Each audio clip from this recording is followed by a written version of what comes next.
All right, so the latest update. I threw my phone at a wall. I've had some phone issues. Dropped one in the hot tub too. Also had some car issues. The truck transmission kind of went out, so it's been a little bit of time since I've been able to make it out to the property. And also, when the truck's transmission went out, we seem to have fixed it with glow sticks. Don't ask. Don't ask. That was not a long-term fix, apparently, because the transmission issues returned within about 40 miles of driving down here.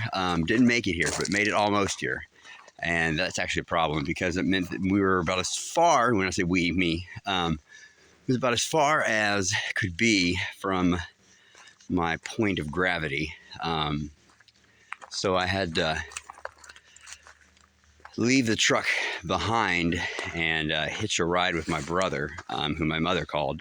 A tow company apparently was not a intelligent thing to do. So with that said, then I couldn't find a way back here because my vehicle at that point was now in another county. And the method that I had gotten out of here was not available. So let's see here. 2 weeks went by, and then finally got a rental car. And came down here, and the truck was gone.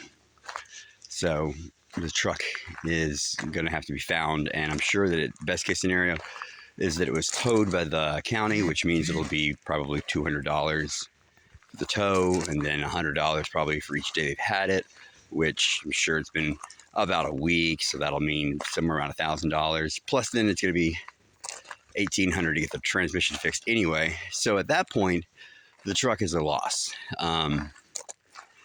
So that is the second pickup truck in 6 months that has fallen out of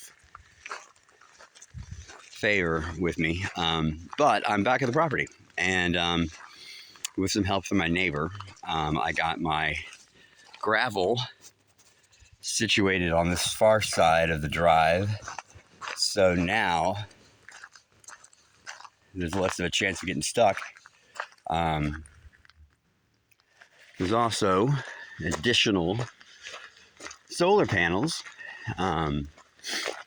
The building looks pretty bad, but it should look better. There's a rental car there. More solar panels. The solar panels, are supposed to go on top of that building. Fortunately, the building's too small now, so I need a bigger roof. I think about coming out this way, and probably over too. Let's see here. The zip line's here. Not yet installed.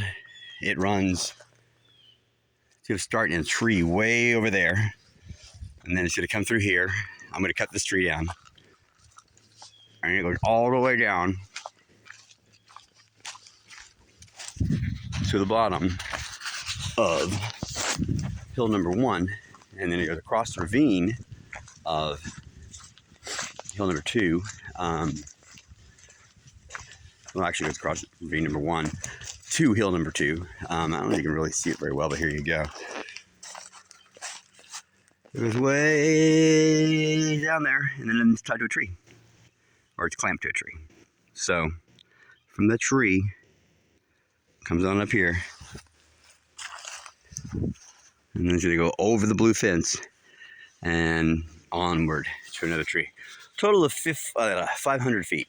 I think most of the websites that I've looked at, were saying that if you're going to do it yourself kind of zip line, you need to do something about 200 feet or 100 feet. So I figured, well, I'm Matt Leffler, and I have to do twice what anyone thinks is going to be reasonable. So there you go. But I've got all the stuff I need. There's like a braking system, and there's a harness, and there's trolleys, and there's lanyard thingies that stick you into the thing. Anyway, this has been a long update. The other fun thing is while I was gone, the greenhouse that was storing all my building supplies. That didn't seem to make it. Also, the fence next to it went down too. I have no idea what the heck happened there, because the fence came down because there were actual nails that were broken. Which that makes no sense to me. Like, these are like really big, long nails that broke. I don't know if it was a windstorm. I don't know if it was Bigfoot. I don't know if it was the Battletown Witch, which, by the way, there is a Battletown Witch. Look her up. She's has the distinction of being the only person in the United States to be burnt alive for witchcraft. Yeah, apparently back in 1820, it's from right around here. She's from here, actually. And not only is she from here, but she's also buried here. And the locals back then, after they burned her, she was like 20 years old. Anyway, after they burned her, they kept seeing her, they said. So they've covered her grave with boulders to try to keep her down. But that didn't seem to keep her down. And also, I have a really cool picture I can add to where something weird is on my trail cam. I don't know what it was, but it is weird. Everything in the picture is completely crystal clear in focus, except for this floating white thing just in the middle of the picture. And it's a trail cam. It's supposed to be able to pick up animals that are moving fast in the night, you know? That's what it's for. But it didn't seem to pick up whatever it was. I'm sure it was just something like an owl. Everyone always says it's an owl. So there you go. And the big, mound is gone. I've been working on putting the culvert into the driveway here today. I'm about to sink it in there just because I've been digging enough now. It's actually pretty tiring to do this by hand. One last thing, my mother said I need to learn to be a little bit more independent. I'm going to leave that one alone. I'm just going to say that in all of her years of independence, I